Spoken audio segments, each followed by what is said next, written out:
نحمده ونصلي على رسوله الكريم أما بعد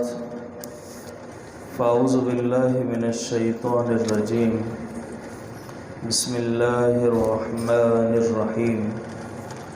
وإذ قال ربك للملائكة إني جاعل في الأرض خليفة صدق الله العظيم وصدق رسوله النبي الأمين الكريم ونحن على ذلك لمن الشاهدين والشاكرين والحمد لله رب العالمين إن الله وملائكته يصلون على النبي يا أيها الذين آمنوا صلوا عليه وسلموا تسليما اللهم صل على محمد النبي الأمي وعلى آله وأصحابه وبارك وسلم الصلاة والسلام عليك يا رسول الله الصلاة والسلام عليك يا حبيب الله نبی علیہ الصلوۃ والسلام نے ارشاد فرمایا کہ جو شخص مجھ پر ایک مرتبہ درود پڑھتا ہے اللہ رب العزت اس پر 10 رحمتیں نازل فرماتا ہے، اور پھر وہ درود اگر مسجد میں ہو کہ ایسی جگہ جہاں ہر وقت رحمتوں کا نزول ہوتا ہے تو پھر کس قدر برکتیں بڑھ جائیں گی۔ تو محبت سے پڑھیے الصلاۃ والسلام علیک یا رسول اللہ، الصلاۃ والسلام علیک یا نبی اللہ، کیونکہ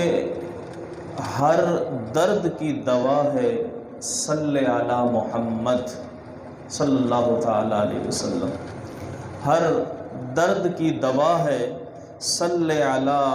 محمد، اور تعویذ ہر بلا ہے صلی علی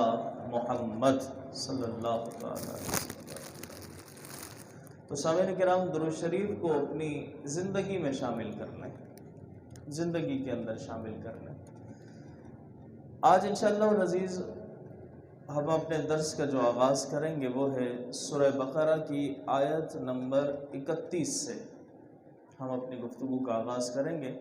کہ جس میں اللہ رب العزت نے فرمایا وَإِذْ قَالَ رَبُّكَ لِلْمَلَائِكَةِ إِنِّي جَاعِلٌ فِي الْأَرْضِ خَلِيفَةً، اور جب کہا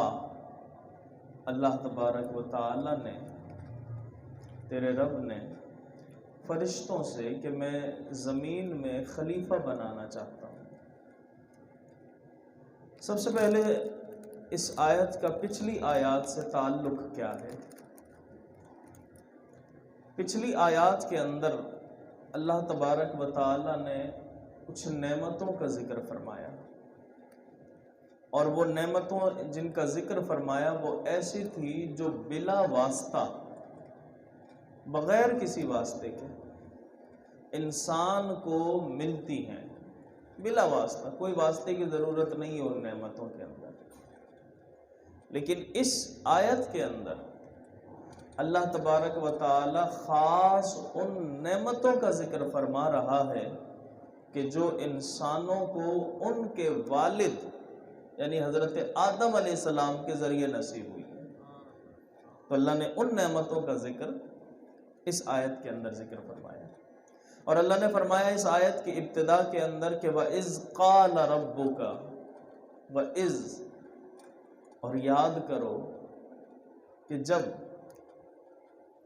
یاد تو اسے دلایا جاتا ہے نا جس کو پہلے بتا دیا گیا ہو، جو بیچارہ علم ہی نہیں ہے جس کے پاس، جس کو کچھ پتہ ہی نہیں ہے، اس کو یہ تو نہیں کہا جاتا کہ یاد کرو۔ جب کہیں ہم گئے ہوئے ہوں کسی جگہ پر اور ایک عرصہ بیت گیا ہو، پھر کبھی اس چیز کا تذکرہ ہو تو ہم کہتے ہیں نا کہ یار یاد کرو نا، اپن اس وقت گئے تھے وہاں پر، یعنی گزر چکے تھے ہم، تب یاد دلایا جاتا ہے اس کو۔ تو بالکل اسی طرح یہاں پر بھی اللہ رب العزت فرماتا ہے وَإِذْ قَالَ، اور یاد کرو جب،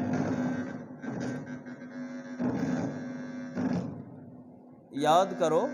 جب اللہ تبارک و تعالی نے فرمایا کہ تیرے رب نے فرمایا تھا، کیا فرمایا کہ للملائکہ، ملائکہ کو یعنی فرشتوں کو اللہ رب العزت نے، تو اللہ رب العزت نے فرمایا وَإِذْ قَالَ، اور یاد کرو، یعنی یاد دلا رہا ہے اللہ تبارک و تعالی، گویا کہ حضور علیہ الصلوۃ والسلام کے علم میں یہ سارے کے سارے واقعات تھے، آپ کے علم کے اندر یہ ساری کی ساری باتیں تھیں، اسی لیے اللہ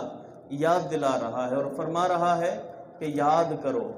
حالانکہ اس وقت قرآن تو نہیں اترا تھا، قرآن تو بعد میں آیا، قرآن تو بعد میں نازل ہوا، نہ تو کوئی تاریخ کی کتاب تھی کہ جس کے اندر پڑھا ہو، تو ثابت یہ ہوا کہ حضور علیہ الصلوۃ والسلام کو یہ سارے واقعات دکھائے جا چکے تھے، بتائے جا چکے تھے، اسی لیے اللہ نے فرمایا اور یاد کرو وہ واقعہ قال ربک، حضرت آدم علیہ السلام کی پیدائش سے پہلے کا واقعہ ہے یہ، کہ جب تیرے رب نے فرمایا تھا فرشتوں کو، کیا فرمایا، اور اس کے اندر حکمت تھی ایک نا، کہ ورنہ تو رب کائنات پر لازم تو نہیں ہے کسی کو بتانا، وہ جو کرنا چاہے کر دے گا، لیکن فرشتوں کو اللہ تبارک و تعالی نے بتایا پہلے، اس کے اندر ایک حکمت یہ پوشیدہ تھی، مفسرین کرام فرماتے ہیں کہ مشورہ کرنے کے لیے لوگوں کو ترغیب دلانی تھی، یہاں ہمارے لیے درس تھا اس کے اندر، کہ ہم جب بھی کوئی کام کرنے لگیں، کوئی اہم کام ہو تو لوگوں سے مشورہ کر لینا چاہیے۔ خالق کائنات نے اسی لیے فرشتوں کو اکٹھا کر کے فرمایا تھا، فرشتوں کو، ورنہ خالق کائنات جو چاہے کر دے، تو اس وجہ سے یہاں صرف ہمیں ترغیب دلانی تھی کہ یہ اللہ کی سنت ہے کہ مشورہ کیا کرو، تم بھی جب تم کوئی کام کرنے لگو تو اس کے بارے میں پوچھا کرو لوگوں سے۔ تو اللہ تبارک و تعالی نے فرشتے، ملائکہ جمع ہے اور اس کی واحد آتی ہے ملکن، ملک کہتے ہیں ہم اردو میں جس کو فرشتہ اس کا مطلب ہوتا ہے، اس کا معنی ہوتا ہے پیغام رساں، یعنی پیغام پہنچانے والا، قاصد جس کو ہم کہتے ہیں، یہ پیغام پہنچانے والا، یہ فرشتہ۔ اور فرشتے جو ہیں یہ بھی اللہ تبارک و تعالیٰ کی ایک مخلوق ہے، جنات اللہ کی مخلوق، انسان اللہ کی مخلوق، فرشتے بھی اللہ کی مخلوق۔ فرشتے وہ مخلوق ہے کہ جن کو اللہ تبارک و تعالیٰ نے نور سے تخلیق فرمایا ہے، نور سے۔ جنات وہ ہیں کہ جن کو اللہ تبارک و تعالیٰ نے آگ سے تخلیق فرمایا، اور انسان وہ ہیں جن کو اللہ تبارک و تعالیٰ نے خاک سے، مٹی سے تخلیق فرمایا۔ اسی لیے فرشتوں کو نوری مخلوق، جنات کو ناری مخلوق، اور انسانوں کو خاکی مخلوق کہا جاتا ہے۔ تو یہ فرشتے یہ اللہ تبارک و تعالیٰ کی مخلوق ہے ایسی کہ جن کو اللہ نے نور سے تخلیق فرمایا۔ اچھا، فرشتوں کو اللہ تبارک و تعالیٰ نے یہ طاقت عطا فرمائی ہے کہ وہ فرشتے اپنی اشکال کو بدل سکتے ہیں۔ فرشتے نا شکلوں کو بدل سکتے ہیں حسب ضرورت، اگر انہیں کہیں ضرورت پیش آئے تو ان کے پاس اتنا اختیار ہے کہ وہ شکل تبدیل کر سکتے ہیں۔ فرشتے بہت طاقتور ہیں، اللہ نے ان کو بڑی طاقت عطا فرمائی ہے، اور فرشتوں کا جو ٹھکانہ ہے وہ یہ نہیں ہے زمین نا، ہاں کچھ فرشتے تو رہتے ہیں، لیکن اصل جو ٹھکانہ ہے نا ان کا وہ عالم ملکوت ہے، وہ دنیا، آسمان، فرشتے وہاں رہا کرتے ہیں۔ تو اللہ تبارک و تعالیٰ نے ان کو تخلیق فرمایا۔ اچھا، ان کی تعداد کتنی ہے؟ ان کی تعداد کے بارے میں اللہ کے سوا کوئی نہیں جانتا۔ بھئی قرآن سے پہلے کتابیں آئیں 4، اللہ کی آسمانی کتابیں 4 مشہور ہیں۔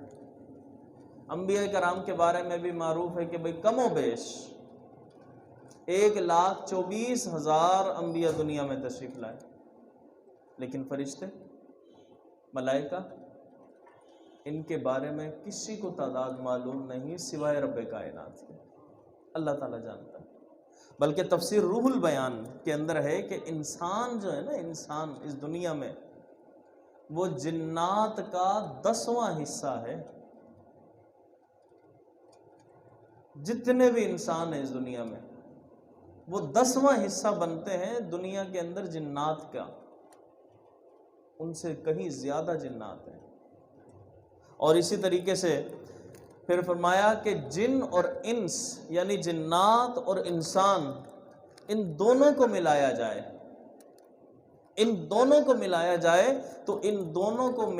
جائے تو خشکی کے جتنے بھی جانور ہیں ان سب کا 10واں حصہ بنتے ہیں۔ خشکی کے جانوروں کا 10واں حصہ بنتے ہیں۔ انسان کو، جنات کو، خشکی کے جانوروں کو ملا لیا جائے تو جتنے بھی پرندے ہیں ان پرندوں کا 10واں حصہ بنتے ہیں۔ یہ جنات کو ملا لو، انسان کو ملا لو، خشکی کے جانوروں کو، پرندوں کو ملا لو، یہ سب ملا کر دریا کے اندر جتنے بھی جانور ہیں ان جانوروں کا 10واں حصہ بنتے ہیں۔ یعنی سمندر میں، دریا میں، سمندر میں تو اور زیادہ مخلوق ہے، جتنی اس کے اوپر ہے نا زمین کے، اس سے کہیں زیادہ سمندر کے اندر ہے مخلوق۔ اور پھر تفسیر روح البیان نے لکھا ہے کہ انسانوں کو، جنات کو، خشکی کے جانوروں کو، پرندوں کو اور دریا کے جانوروں کو، ان سب کو ملا لو۔ یہ سب کو جب ملا لیا جائے گا تو وہ فرشتے جو زمین پر رہتے ہیں ان کے مقابلے میں 10واں حصہ بنیں گے۔ یہ ساری چیز، اتنے زیادہ فرشتے تو صرف زمین پر ہیں، اور پھر ان سب کو ملا لیا جائے تو یہ 10واں حصہ بنیں گے پہلے آسمان کے فرشتے کے۔ ان سب کو ملا کر پھر دوسرے آسمان کے فرشتوں کا 10واں حصہ، پھر تیسرے کے، پھر چوتھے کے، پھر 5ویں، 6، 7ویں، اس طرح اوپر تک چلے جائیں۔ اور پھر فرمایا کہ ان سب کو ملا لیں، تمام ملائکہ کو ملا لیا جائے گا تو یہ سارے کے سارے ملائکہ کرسی کے فرشتوں کے مقابلے میں بھی بہت کم ہیں۔ ان سب سے زیادہ تو جو کرسی ہے نا، عرش، اس کے فرشتے ہیں۔ اور پھر ان سب کو ملا لیا جائے تو فرمایا کہ عرش اعظم کے ایک پردے کے اوپر جتنے فرشتے ہیں ان سے بھی کم ہوں گے، یہ سارے کے سارے ان سے بھی کم۔ اور جانتے ہیں کہ عرش اعظم جو ہے نا، اس کے پردے 6 لاکھ پردے ہیں، اس کے 6 لاکھ پردے ہیں عرش اعظم کے، اور ہر پردے پر اتنے ہی ملائکہ موجود ہیں۔ 6 لاکھ پردے اور ہر پردے پر اتنے کے اتنے ملائکہ موجود ہیں۔ اور فرمایا کہ پھر یہ تمام مخلوق ان فرشتوں کے مقابلے میں کم ہے جو عرش اعظم کے آس پاس گھومتے رہتے ہیں، یہ ان سے بھی کم ہوں گے سارے کے سارے۔ اور اسی لیے ایک اور تفسیر کے اندر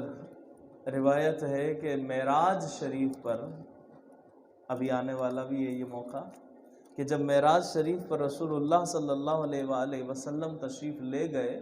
تو وہاں حضور علیہ السلام نے فرشتوں کی قطاریں دیکھی، لائنیں دیکھی نا، لمبی لمبی لائنیں دیکھی۔ حضور علیہ السلام نے جبرائیل امین سے پوچھا کہ جبرائیل، یہ فرشتے کہاں جا رہے ہیں؟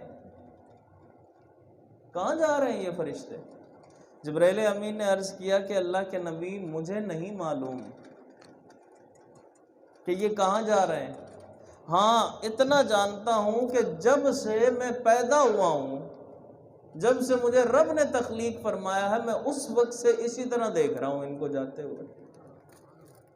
توجہ تو کرو یار، کہ مجھے معلوم نہیں ہے، لیکن ہاں اتنا جانتا ہوں کہ جب سے مجھے رب نے تخلیق کیا تو اس وقت سے میں دیکھ رہا ہوں ان کو اسی طرح لائن میں۔ ہاں اتنا ضرور جانتا ہوں کہ جو ایک دفعہ یہاں سے گزر جاتا ہے اس کو میں نے پھر کبھی دوبارہ نہیں دیکھا۔ اب ذرا اندازہ کریں جبرائیل امین کی نظروں کا بھی، کہ ایک دفعہ جو گزر جاتا ہے، جس کو میں دیکھ لیتا ہوں نا، دوبارہ میں نے آج تک دیکھا ہی نہیں ہے اس کو، پتہ نہیں پھر وہ کہاں چلا جاتا ہے۔ تو رسول اللہ صلی اللہ علیہ وآلہ وسلم نے فرمایا کہ جبرائیل آؤ ذرا پوچھتے ہیں ان سے، آؤ نا ذرا پوچھتے ہیں ان سے تو حضرت جبرائیل امین اور حضور علیہ الصلوۃ والسلام تشریف لے گئے اور فرمایا کہ کہاں جا رہے ہو؟ ایک فرشتے کو بلایا، فرمایا کہ تمہاری عمر کیا ہے، کتنی ہے تمہاری عمر، تمہاری عمر کتنی ہے؟ اس فرشتے نے کہا کہ مجھے نہیں معلوم میری عمر کتنی ہے، پر ہاں اتنا جانتا ہوں کہ اللہ تبارک و تعالی ہر 4 لاکھ سال کے بعد ایک تارا پیدا فرماتا ہے، اور اس تارے کو میں نے 4 لاکھ مرتبہ پیدا ہوتے ہوئے دیکھا ہے۔ بس اتنا جانتا ہوں میں، مجھے یہ نہیں پتا میری عمر کتنی ہے۔ ایک تارا رب 4 لاکھ سال بعد پیدا فرماتا ہے، اور 4 لاکھ تارے میں نے پیدا ہوتے ہوئے دیکھے۔ اب عمر کا اندازہ اللہ بہتر جانتا ہے۔ تو یہ اللہ کی وہ مخلوق ہے، فرشتے۔